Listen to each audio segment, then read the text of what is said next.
What's going on, everybody? Welcome back to the channel. Jake Schvink here, and Packers fans. It's finally here, the divisional round.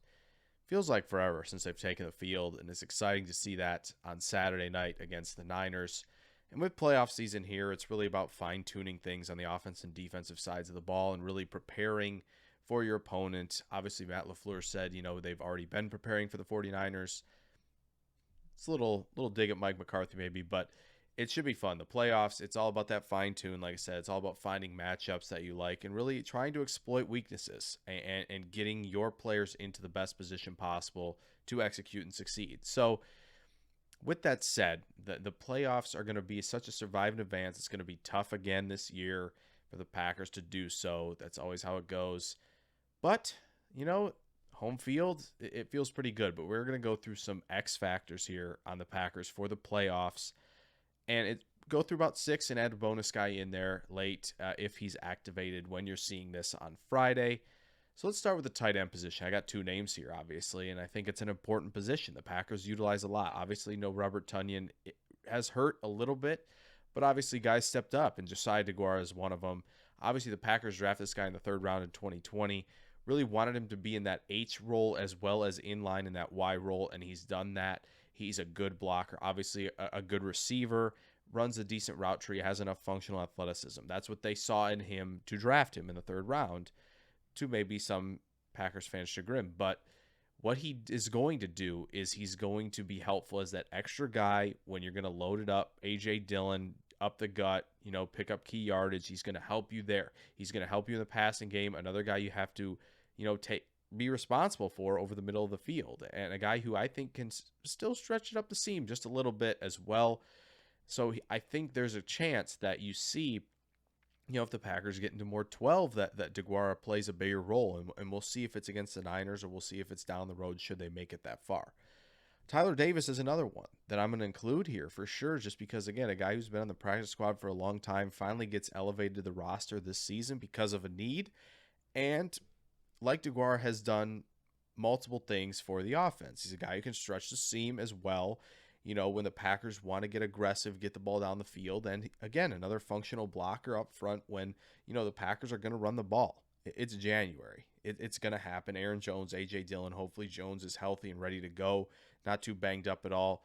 Legs are fresh for the postseason run. So both of those guys, I think, are going to be key for the Packers against the Niners and, like I said, against whoever it is down the road should they get there, to keep that running game afloat and to give Rodgers more options in the passing game. Obviously, should they double or bracket Adams with cloud coverage or however they want to attack him. Moving to the defensive side of the ball here really quick, Dean Lowry is the next X factor for the Packers for me. I just think when you look at, who's left and what you need to do is really generate interior pressure. Obviously, against the Niners, it's going to be more about staying home in your gaps, figuring out when you need to cross face of offensive linemen to get in the right spot to make a play against this multifaceted running game that features, Elijah Mitchell, who's got good vision, has the explosiveness, and then you have Deebo Samuel, who's basically a contact balance, play speed, hybrid machine that the Niners have. So to have a guy who's going to be responsible for figuring out where he needs to be, in what gap, figure out that assignment against the run, but also do what needs to be done is push that pocket a little bit. Kenny Clark does so much. He does so much, but he needs help. And Dean Lowry's actually had a good year this year at working, converting that explosion to power and pushing some pockets a little bit. And that's what he needs to do against guys like Garoppolo, Brady, Stafford, any one of those guys in the NFC. And obviously, when you talk about who I think it's probably going to be Allen or Mahomes should they reach, the Super Bowl. So all these guys, interior pressure, gets them uncomfortable, gets them out of their element, especially Tom Brady. And that's a big one for sure. So to have that element of interior pressure is huge for the Packers defense. Obviously, Gary, Smith, and Clark, that's a great unit. And, you should be really excited about it. But Lowry provides a little more element of a guy that you may not think, oh, we don't need to double him. But one-on-one, he gives you a chance to push the pocket and create some pressure, which is great news. We're going to stay on the defensive line. Should Whitney Merciless get a decent amount of snaps, I think he makes an impact. Just because, again, you have him coming back. You have Za'Darius coming back. They've needed that. The rotation on the edge, not great. Ladarius Hamilton and Garvin, guys they're hoping take that step. But really, it's been Gary and Preston Smith since Merciless and Za'Darius have been out. And to get a guy like Whitney Merciless back, who, obviously getting up there in age, but still a guy who has pop in his hands, he has good power, and another guy that you're going to ask to be quick off the ball to create some comfort issues in the pocket with the pop and the power in his hands.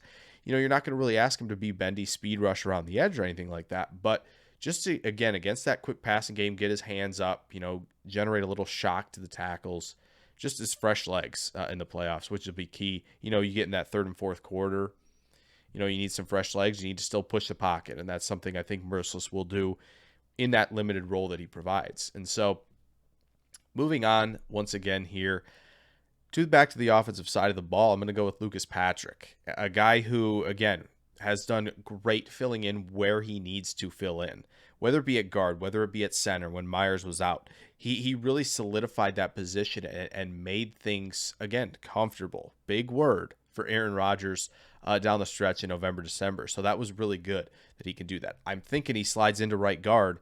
As much as Royce Newman has maybe grown a little bit, there's still growing pains that have come with it. So to have Lucas Patrick there to handle those stunts, to handle that pressure, to, get a little boost going forward in the run game, things that Royce Newman is still trying to figure out. Having him back next to Myers, assuming Myers plays center, which we all assume will be the case, but to have a guy like Patrick who can, again, if Myers were to get hurt at some point, he can just slide over and you feel like you're comfortable with that. So Patrick is really an unsung hero right now on this offensive line.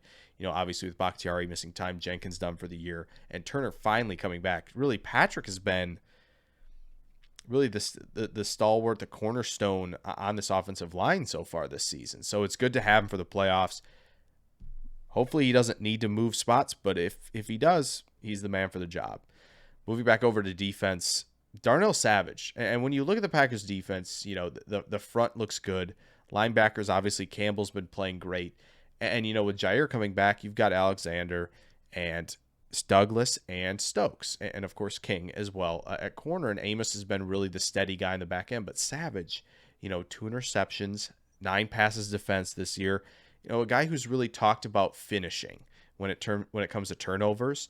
And, I really think, especially in this 49ers game, Jimmy Garoppolo obviously is going to give the Packers maybe 2 chances at a turnover. And they're going to come at opportune times where maybe momentum needs to flip. And I really think this will be the time that Darnell Savage steps up and makes a play, because he's been in position at times to do so, and sometimes it's come up empty. But now's the time. The secondary is good. If he's really being able to roam around underneath and take a chance with that closing speed he has, it'll be huge for the Packers at some point. I guarantee you if it's a deep run, Darnell Savage will have made a play or two. So that's important. Lastly, I want to talk about a guy who could be elevated, was protected on the practice squad, obviously, for this week. David Moore, who, when signed, got right on the field and made an impact returning in special teams. Green Bay special teams has been putrid this season, really. And to have a guy like David Moore help in the return game at all will be huge. Amari Rodgers just really hasn't found a rhythm, a groove this season as a rookie. Hopefully, he learns and grows and gets to that point next season. But to have a returner like Moore who can help you out, be that Tyler Ervin who can flip field position just a little bit extra for you, make the field a little shorter for your offense, is a big deal.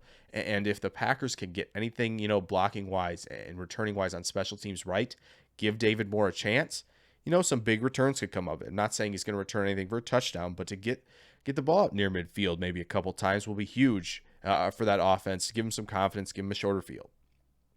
So that's really it for this video in terms of X factors for the Packers for this postseason. Hope you guys enjoyed it, and I hope you enjoy the playoffs. I really do. And Packers fans, you never know who we're seeing last in the green and gold. We don't know at this point, but just enjoy it. It's been a heck of a ride. These last 3 years with Matt LaFleur have been a blast. So enjoy the game against the Niners. Hopefully we're talking about more things next week for you guys. We will, but it depends on what. Hopefully it's an NFC Championship game. Thank you guys so much for watching. Like and subscribe if you're new. A lot more coming. Thanks. We'll see you guys in the next one.